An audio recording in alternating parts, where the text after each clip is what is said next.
자, 며칠 전 윤석열 대통령 취임 한 달을 맞았죠. 정부 고위급 인사에 검찰들이 대거 기용되면서 검찰 편중 인사 논란이 이어지고 있습니다.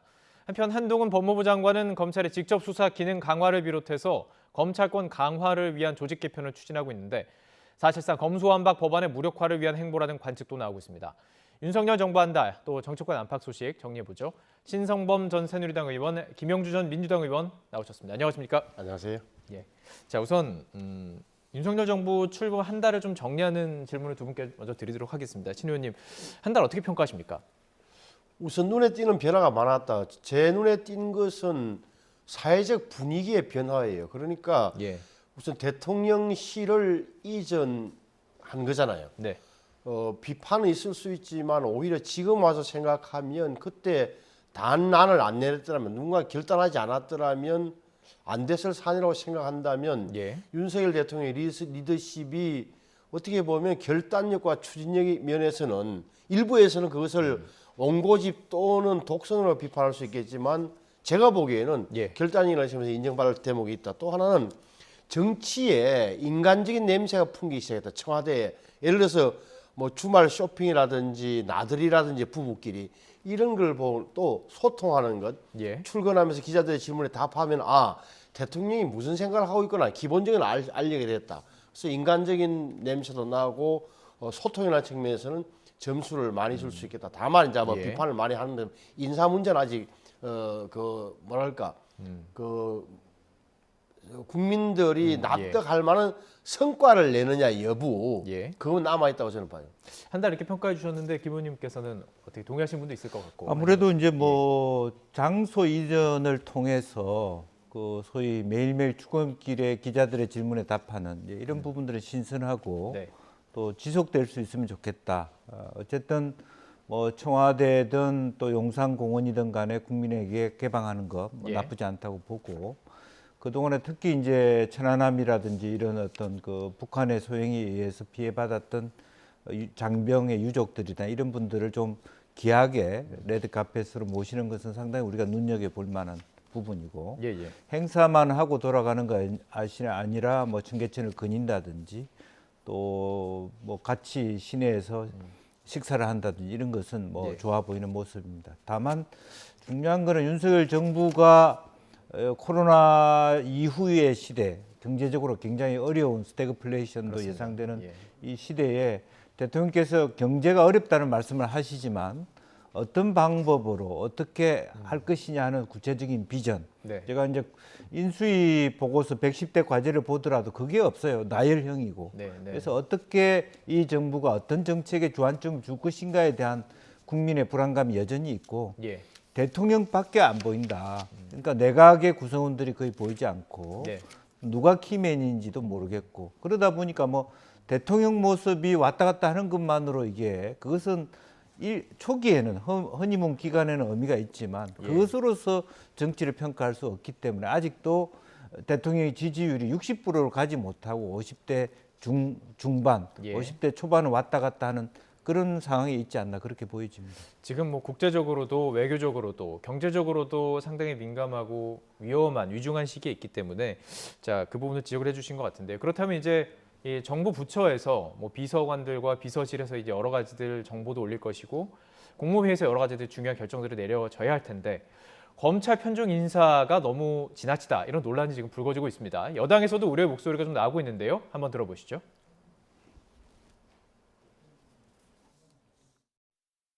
앞으로는 더 이상 검사 출신을 기용할 기용하지 않을 것 같습니다. 않겠다고 말씀하셨습니다. 더 이상 뭐 검사 출신을 쓸 자원이 있습니까? 그러니까 뭐 없다고 말씀하시더라고요. 네.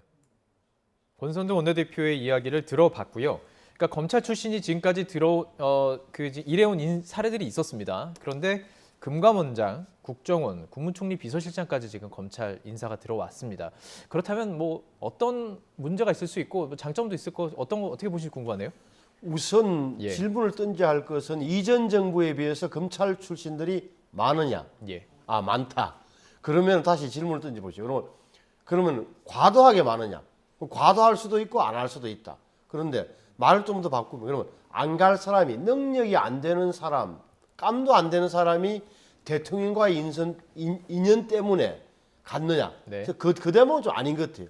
예를 들어 하나 따져보면 예를 들어서 뭐 법무부 차관은 당연히 그걸 뭐하지만 지금까지 정부는 판사 출신을 갖다 놔서 그것도 민변 출신을 갖다 놔서 문제가 됐을 뿐 예. 그렇다 치고 뭐 검사 출신이 가는 거는 이전에 당연했으니까 다만 세 자리가 문제예요. 국무총리 비서실장, 비서실장. 국정원 기조실장, 예. 금융감독원장. 네. 근데 이것도 하나하나 따져보면 약간의 논리적인 흐름은 있다. 예를 들어서 국무총리 비서실장의 경우에는 보니까 평검사 시절에는 보니까 국무총리실에 파견 갔었고 네. 부장검사 때는 국정원 갔었고 차장검사 때는 보니까 소비자 보호를 했는데 거기 갔더라고요. 예. 그리고 국정원 기조실장은 그러니까 나름 국무총리 비서실장 갈만하다. 예. 국무총리가 노하지 않는 이상 큰 문제는 없을 거라는 느낌. 노하지 않았다는 이야기고. 예. 국정원 기조실장과 금융감독원장이 정무적 자리인데 국정원 기조실장은 조직과 예산, 인사를 다루는 자리예요. 그러다 보니까 대통령 입장에서는 적어도 가장 유능한 사람, 자신이 믿으면서도 능력이 입증된 사람, 다시 말하면 대통령 눈으로, 본인 눈으로 능력을 확인한 사람을 갖다 놓고 국정 계획을 해야 된다는 생각을 함직하다. 예. 그래서 거기 갖다 놓은 거고. 예. 금융감독원장은 뭐 제가 따로 설명 안 드리겠습니다만은 적어도 그 금감원장을 직전에 지낸 김기식 전 의원이 이번에는 검사가 오른 것도 괜찮다고 할 정도라면 수요가 있었던 건 아니야 생각을 한다. 이렇게 보면 넓게 예. 보면 예. 숫자가 많은 것은 맞다. 검찰 출신들이 특히나 인사 라인에 포진되어 있는 것은 제가 볼 때도 조금 과도한 측면이 있다. 하지만 예. 예. 완전히 능력이 안 되는 사람을 갖다 놓은 것은 아니다. 예. 이렇게 정리하는 게 조금 더 저는 합리적이라고 봐요. 능력을 발휘한다면 어쩌면 뭐 괜찮을 수도 있다 이렇게 해석할 수도 있을 것 같은데요. 근데 능력을 발휘하는 그 과정에 있어서 지금 여러 가지 이제 언론에서 제기하는 문제는 검찰 문화가 너무 배어 있지 않을까. 그냥 상명하복의 그런 문화가 있다면 사실 소통이라는 것은 듣기도 하고 말하기도 해야 되는데 그냥 일방적으로 이렇게 일이 처리되는 것은 아니야 이런 우려거든요. 뭐 그렇습니다. 이제 그런 의미에서 좀 우려가 있는 것이죠. 예. 뭐 그 장점이 있다 그러면 대통령의 의중을 너무 알고 검찰에 방금 말씀하신 것처럼 속도감이 있겠죠. 네. 하나의 오더가 내려오면 서로 간에 이심전심으로 마음을 아니까. 모든 부처에서 대통령실과 금감원과 법무부가 또 검찰은 뭐 오죽하겠습니까? 이제 네. 한 몸으로 똘똘 뭉쳐서 국정원까지 움직였을 때 굉장히 일사불란한 어떤 그 문제 해결을 할 수 있다고 보이지만 또 한편으로 보면 성악설적 관점에서 본다면 어떤 기획을 했을 때 그 네. 기획이 아무런 반대 없이 토론 없이 바로 그냥 집행되는 예.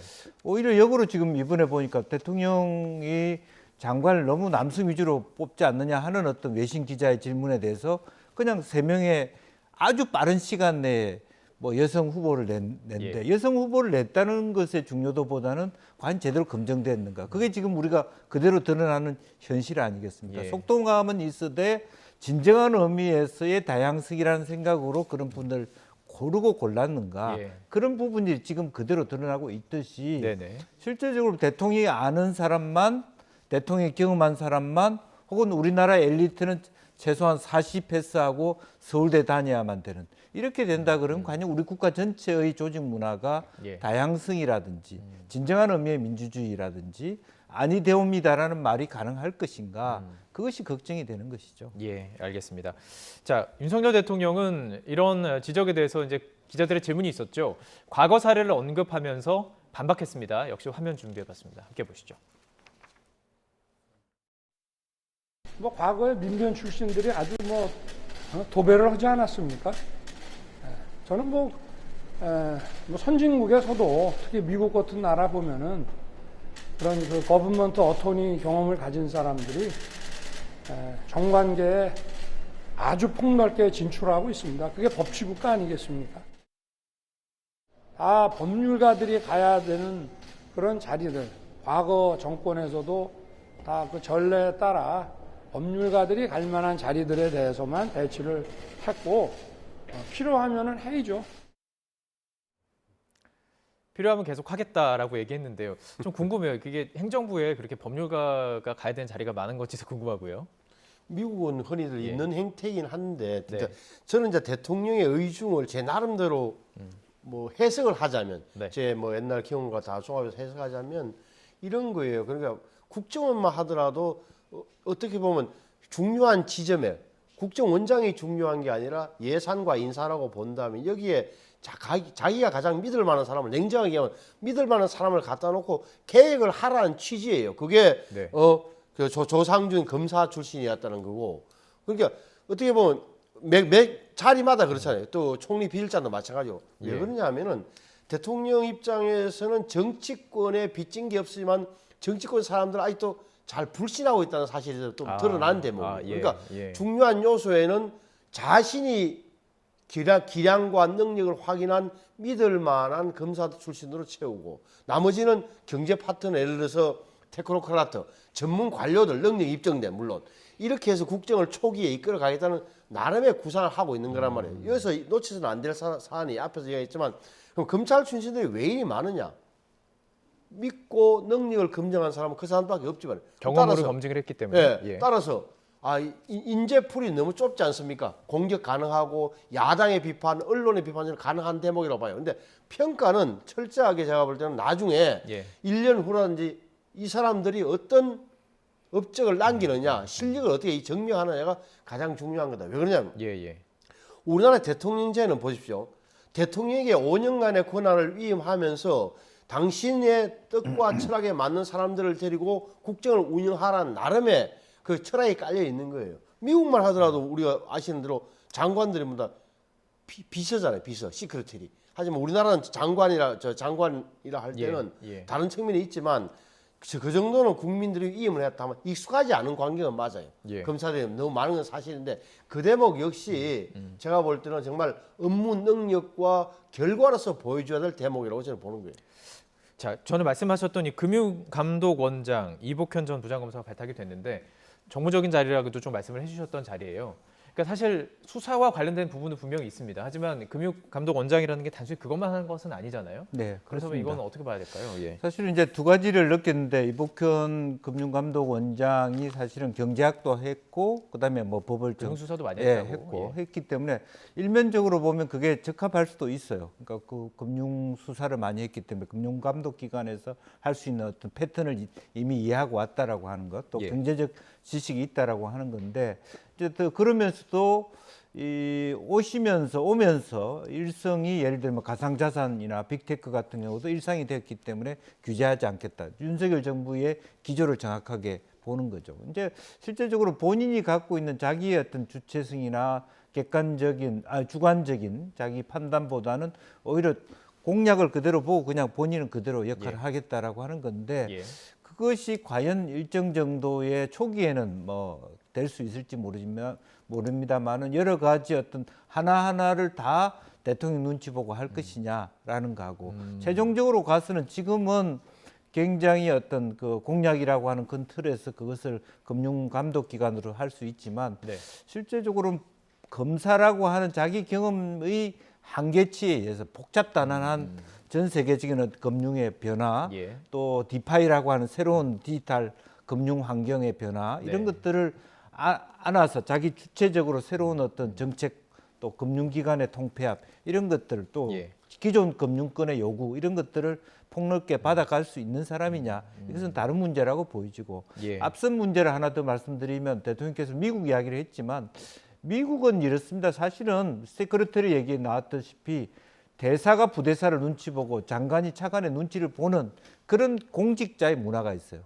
우리는 그런 문화가 아예 없기 때문에 그냥 위에 사람 장관이 오면 차관이 무조건 장관 따라가는 네. 거기에 급급하는 예. 장관이 불법을 저질러도 따라서 그것을 막으려고 하는 근데 그런 부분에 문화 차이가 있다는 것을 네. 인지할 필요가 있다. 그렇기 때문에 그냥 흐름으로 그냥 대통령의 뜻에 따라 그러다 보니까 문재인 정부에서도 산자부 그런 사태가 온 거거든요. 예. 아니면 아니라고 할 수 있는 요소들이 있어야 되는데 그런 부분들이 없다라는 부분들을 다시 좀 생각해 볼 필요가 있다. 그렇게 같은 조건은 아니라는 것인데요. 자, 저는 이복현 원장에 예. 대해서는 일단 시장은 놀랄 것이다. 왜냐하면 이 자리는 주로 경제 관료들 출신들이 금융감독원장을 갔으니까 수사하던 검사, 그것도 부장검사가 오고 나이도 72년생이다. 그러면 지금 금감원의 국장급들이 아마 우리 공직사회라는 게 나이별로 돼 있으니까 네네. 아마 60년대생이 많을 텐데 예. 그게 딱 더 하는 어린 게 거네요. 예. 현실적 문제일 거예요. 저는 예. 그런데 보는 예. 건데 예를 들어서 금융산업에 감독하는 게 감독원이잖아요. 그러니까 카드 뭐 은행 다 증권사. 그런데 문제는 그러면 자 수사는 많이 했지만 시장과 산업을 이해할 것이냐는 문제가 핵심일 거예요. 그렇죠. 이거는 사실은 또 수석 부원장이 이 출신이 되면 나름의 보완은 가능한 거예요. 네, 그럼에도 불구하고 제 눈에 띄는 대목은 만약에 저 이복현 원장이 어떻게 보면 이제 서울 남부지검의 정권범죄 합동수사본이 생기고 네. 금융감독원장에 검사 출신이 가 있고 예. 또 아시는 대로 이게 뭐 금융위원회 보면 자본시장 조사단이라는 게 있어요. 네, 그래서 네. 검사가 파견돼 있고 예. 또 지금 금감원 내에도 자본시장 조사국이 있고 특별조사국이라는 게 있어요. 예. 여기도 FIU도 있고 금융정보 정보분석원. 분석원인가. 네네. 여기에도 검사들이 파견돼 있단 말이에요. 네. 오히려 야당에서 민주당에서 좀 눈이 빠른 사람이 있다면 이런 전체적인 구도에서 예. 여의도에서 예. 무슨 일이 벌어질까 이렇게 정치적으로 해석하는 것은 오히려 예. 가능한데 예. 예. 지금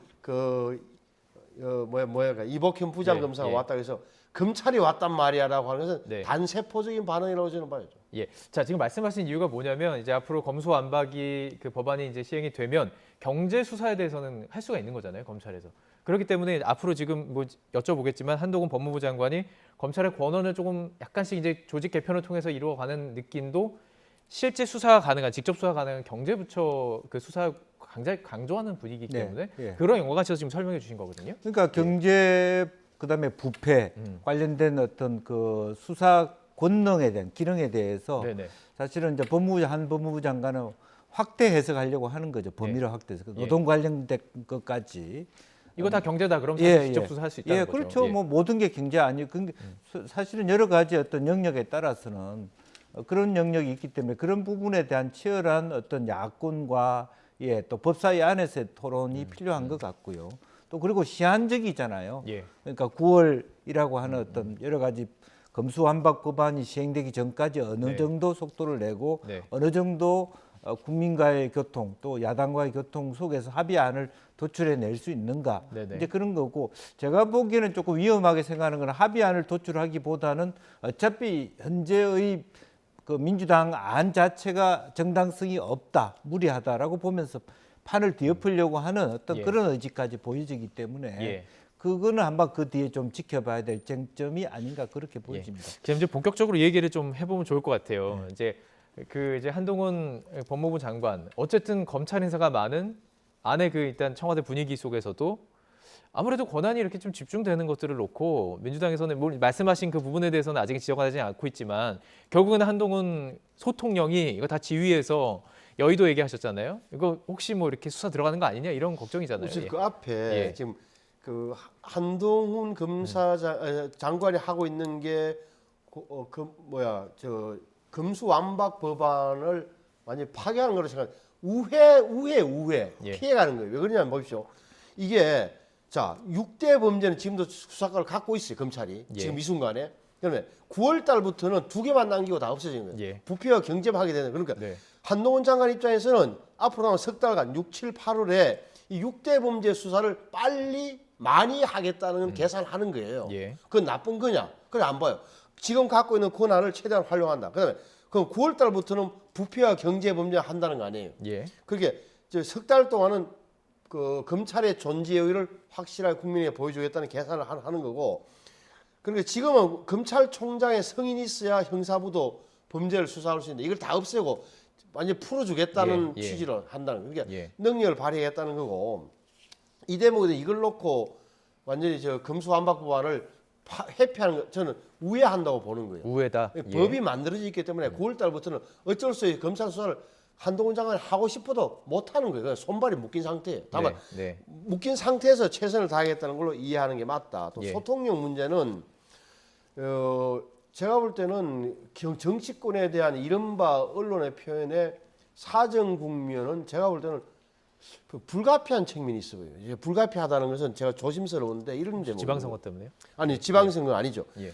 왜 그러냐면은 지난 5년 동안 문재인 정부에 적어도 중요한 정치인들이 제가 보기에는 예. 5년 만에 정권이 교체될 리는 없다는 생각하에 이런저런 비위를 좀 저질쓸 개연성이 저는 많다고 보고 개인적인 의견이시고. 개인적인 예. 의견이에요. 예. 그래서 그런 행적도 많이 노출됐는데 지난 정부 시기에 친정부 검찰 수뇌부가 수사를 못하도록 덮었다는 의식이 저도 의심을 하고 있는 거고 평감사들이나 어떻게 보면 엄지했던 검사들이 의심을 하는 것 같아요. 제가 보기에는. 네네. 그러면 옛날에 이렇게 좀 수사했다가 덮인 이런 부분은 당연히 다시 보는 게 당연하다. 이것이 정치 보복이냐 아니냐 문제는 나중 문제라고 저는 봐요. 예, 일단 수사가 이루어질 수도 있다고 보셨는데 네네. 반면에 윤석열 대통령과 관련된 수사라는 지금 검사들은 사표를 내고 있잖아요.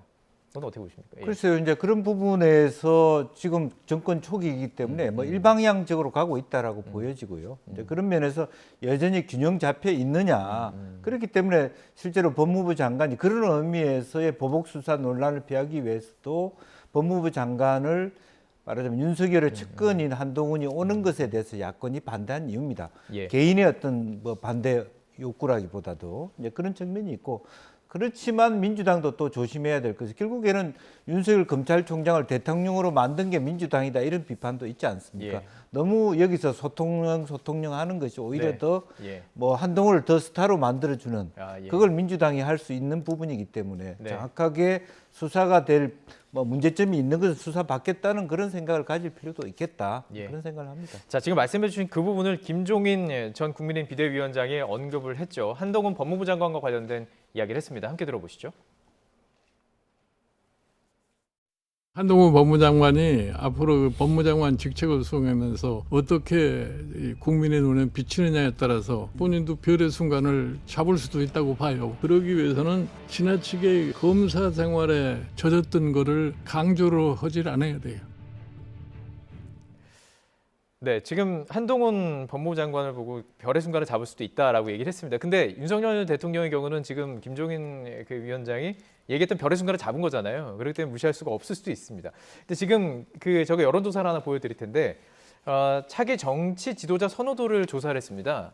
여기에 지금 한동훈 장관이 등장을 했습니다. 그것도 이제 퍼센트로 봐도 김동연 이제 경기지사 이제 당선자와 같은 4%로 나타났기 때문에 무시할 수준일까라는 궁금함이 있습니다. 어떻게 보십니까? 우선 언론이 참 조급하다. 굉장히 예. 마음이 급하구나. 이게 이 정부 출범한 윤석열 정부 출범한 이제 한 달 됐는데 차기 정치 지도자라는 제목으로 이렇게 조사하면 어떡하나 생각이 이제 먼저 들고 지금 아마 호기심 차원이겠죠. 예를 들어서 예. 한동훈 장관에 대해서는 저런 사람이 똑똑한 사람 안에 등장했다는 게 일반 국민이 갖고 있는 심정일 겁니다. 예를 들어서 73년생이라는 나이, 네. 서울 강남 8학군의 대명사인 고등학교를 졸업했다는 것, 미국 유학의 경험, 그다음에 오지랖의 매무새라든지 이런 게 스타일에서 어떻게 보면 국제 감각을 갖춘 전문가 등장 이런 대목에서 유심히 보는 거지. 저게 무슨 저는 정치적인 의미는 별로 저는 없다고 봐요. 예, 조금 전에 말씀해 주신 게 이제 오히려 민주당에서 키워줄 수도 있다 이 얘기했잖아요. 어떻게 보십니까? 요즘 최근에 좀 민주당에서의 그 공격이 좀 준 것도 같던데요. 사실 한편으로 보면 그걸 좀 크게 우리가 느낀 점은 오히려 장관 청문회였다고 보여집니다. 예. 그러니까 이제 한동훈 그 법무부 장관이 탁월한 부분도 있지만 상대적으로 보면 그 당시 장관 청문회 때 보여준 말하자면 야당 청문위원들의 어떤 질문의 수준, 이것이 너무 대비되었던, 그래서 차라리 그것 자체로 한동훈을 더 띄워주는 결과를 낳았고, 그 시기부터 전국의 주도권을 거의 잃다시피 했기 때문에 지방선거에 더 많은 참패로 이어졌다. 왜냐하면 네. 대선의 결과의 그 폭보다는 지방선거 결과가 더 떨어지는 계기가 됐다는 것이기 때문에 예. 실제로 너무 그것을 어떤 정치성을 부각하기보다는 정말로 법무 행정을 잘하는가라고 하는 부분에 대해서 좀 차분하게 네. 보는 것이 좋을 것 사실 같습니다. 기본이죠. 네. 일단 그 자리에 업무를 잘 처리하고 있는지 나라를 위해서 하는 일이기 때문에 평가라는 것이 언론과 국민에게 주어진 숙제인 것 같습니다. 이제 정당을 좀 살펴볼 텐데 양당이 지금 선거 이후에 다 내용이에요. 사실 이제 이긴 측에서 내용도 의외인 것 같습니다. 지금 이준석 대표와 정진석 부의장 이거 어떻게 보세요? 이 충돌을? 당 주도권을 둘러싼 다툼은 맞는 거예요. 당권 싸움이라고 표현하는 것은 예. 사실을 호도하는 것이고 예. 당 주도권, 그러니까 이준석 대표가 우크라이나에 가는 걸 보면서 정진석 부의장은 당의 최고 다선 의원으로서 네. 지금 대표가 거기 갈 때입니까? 윤석열 정부의 성공을 위해서 좀 더 뭘 할지를 고민해야 되는 거 아닙니까? 이런 문제 제기했다. 왜 문제 제기를 했겠습니까? 나도 있다. 정진석 의원 입장에서는 적어도 윤석열 정부의 성공을 위해서는 나 같은 사람이 전면에 나서는 게 필요하다는 던진 거예요. 근데 중간에 보면 아시겠지만 여기 정치 선배라는 표현을 쓰면서 네. 결국은 이제 젊은 층에서 역풍을 부렸잖아요. 그 나이로 결국은 이제 뭐 나이밖에 이야기할 게 없냐. 그래서 소위 부다 웃고 대답하지 않겠다고 물러섰는데 뭐 가만히 따져보면 정리석 의원이 손해를 많이 본 거죠. 그러니까 그 손해 본 건 맞다. 근데 그럼 이준석 대표가 뭐 얻은 게 있느냐? 이준석 대표도 얻은 게 별로 없는 거예요. 다만 이준석 대표 입장에서는 예. 자기를 흔들어 놓고는 가만히 있으면 또 더 흔들고 흔들어서 반응하면 또 싸가지 없다 그러고 그런 소리 했잖아요. 그러니까 예. 그만큼 1년 동안 고립무원 내지는 고군분투하며 쌓인 게 많다는 건데 네. 저는 이 문제는 좀 대통령도 가운데 못 서는 문제인데 예. 이거는 당 내에서 좀 양측 다 예. 진정시킬 필요가 있다 이래 봐요. 아, 그렇군요. 그 지금 당권 경쟁은 아니라고 좀 보시긴 네. 했는데 사실 혁신이라는 게 가운데 있으면서 혁신위를 통해서 이거 공천권 이거 하는 거 공천권에 대해서 핵심 주제이기 때문에 혁신위에 누가 들어가느냐, 혁신위를 어떻게 하느냐에 따라 이곳에 따라서 결국에는 당권이 움직일 수 있기 때문에 민감한 부분이 있잖아요. 뭐 여든지 공천권까지는 가 있지 않고 인지가 남아 있기 때문에 사실은 이제 24일 날 있을 당의 윤리위원회 결과가 더 예민한 부분이라고 예, 보여집니다. 이제 그런데 문제는 실제적으로 보면 전신석 부회장은 이번에 지방선거 결과가 충청도가 석권했다라고 하는 것에 본인의 어떤 그 중요성을 부각하고 싶은 부분이 예, 있고 예. 더 근본적으로 보면 이번 대세의 승리가 이준석의 역할이냐 예. 아니냐의 문제인 것 같습니다. 예. 결과적으로는 전혀 그전만 하더라도 대선 후보가 없는 상태에서 윤석열이라는 인물이 국민의힘을 선택함으로써 그것이 당선된 것이지 예.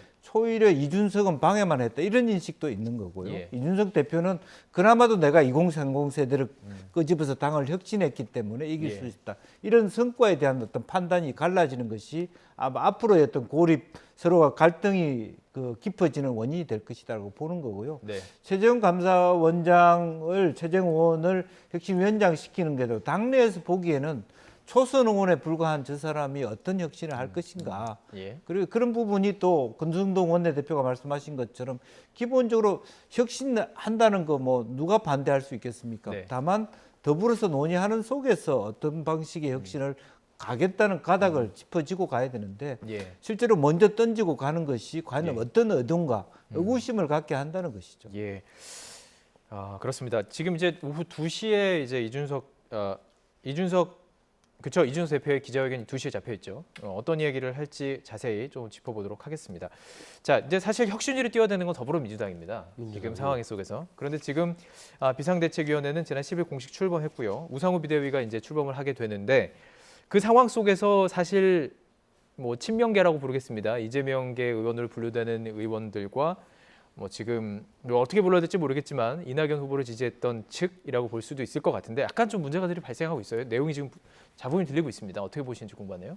우선 우상호 의원이 비상대책위원장으로 된 것은 예. 정치적 타협의 산물이다. 그러니까 2달 후에 열릴 전당대 거기가 본선 싸움이지 여기서 비대위부 구성부터 싸울 필요는 없다는 나름의 네. 민주당 의원들의 좀 지혜가 발동된 게 선택된 게 우상호 비대위원장이죠. 예. 뭘 할 수 있느냐? 첫째는 뭐 두 개인데 하나는 선거 평가예요. 선거 평가, 선거 패배 평가죠. 그러니까 예, 지금은 지방선거만 이야기하는 것 같은데 뭐 대통령 선거까지 또 앞으로 되돌리면 좀 더 돌아간다면 작년 4월에 보궐선거에서 서울시장, 부산시장 보궐선거에서 진 것.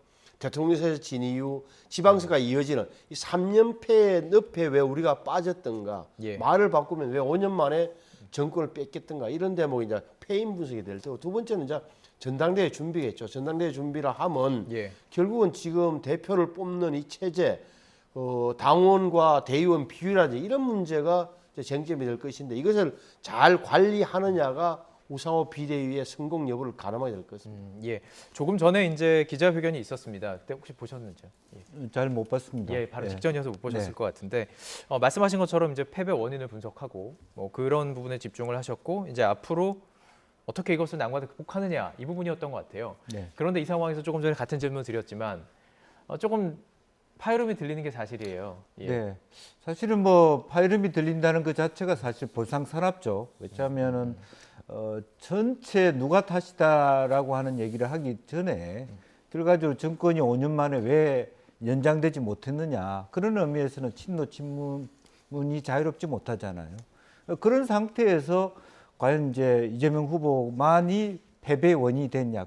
그렇지 않죠. 다만 이제 지방선거에 와서는 송영길 이재명이란 사람의 말하자면 서울시장 출마와 개항을 출마가 과연 이번 지방선거 판을 네네. 오히려 더 악화시켰다는 뭐 문제 인식은 있을 수 있지만 전반적으로 이재명 때문에 대선 지방선거가 졌다고 동의할 수는 없습니다. 따라서 그런 해석이 다 달라요. 지금. 예, 그런 해석을 하나로 모아내서 백서를 만든다는 것도 쉽지 않은 문제입니다. 사실은 평가를 한다 하더라도 어떤 방식의 결론을 낼 거냐도 쉽지 않은 거고, 또 하나는 집단 지도 체제냐 뭐 단일 지도 체제냐라는 것도 결국 어차피 지금 현재 남아 있는 거는 이낙연 전 대표도 떠나시고 정세균 뭐 노무현 재단 이사장도 참여하지 않는 상태에서 이재명밖에 없는 거 아니냐. 기정사실화된 것을 네네. 왜 나왔느냐라고 얘기하는 거 불가능하다라고 보기 때문에 김남국 의원은 단일 네네. 지도 체제를 얘기하는 거고, 또 하나는 더 나아가서는 권리당원 비율을 넓혀야 된다. 즉 이재명 중심으로 더 확장시키겠다는 의도가 있기 때문에 반대가 있는 건 사실이거든요. 예. 조금 더 서로 간에 너무 그런 어떤 그 기싸움이라든지 세력 확장을 위한 노력은 국민이 봤을 때는 여전히 볼성사납다, 선우가 잘못됐다, 그런 관점에서 차분히 같이 숙고 반성하면서 그야말로 어떤 전체의 국민들이 합의할 수 있는 총선 혹은 지난 대선과 지방선거 패배에 대한 백서 발간, 예. 그리고 실제적으로 민심과 당심이 왜 이렇게 이반돼 있는가, 거리가 뭔가에 대한 합리적 대안, 오히려 일반 여론조사가 5%밖에 안 되는 것을 20%로 넓힌다든지 이런 예. 대안들이 나와야만 국민이 동의할 수 있다, 그렇게 봅니다. 집단 지주 체제라는 거는 그러면 그러니까 최고위나 이런 게 생겨가지고 그냥 그러니까 이제 이렇게 선거를 당 통해서 대표 어떻게 출마 하는 거예요? 따로 최고위원 출마 따로가 아니라 1등부터 같이 1등은 뽑는 뭐 거죠. 예. 대표가 되고 2등은 최고위원 예. 되는 수준이기 때문에 이합 집산을 더 많이 할 수 있는 변수를 가지겠다라고 하는 것이 이재명계를 반대하는 사람들의 대안일 수 있기 때문에 예. 그것을 원천적으로 반대하는 것이죠. 그다음 짧게 질문드리겠습니다. 이재명 의원 쪽은 어떻게 볼까요? 과연 전대 나온다 안 나온다 뭐 지금 얘기하기는 어렵겠지만 어떻게 평가하고 있을까요? 이재명 의원의 정치 시간표에 의하면 출마할 것이 확실시되죠. 다만 예. 이른바 반 이재명 쪽에서 볼 때는 네.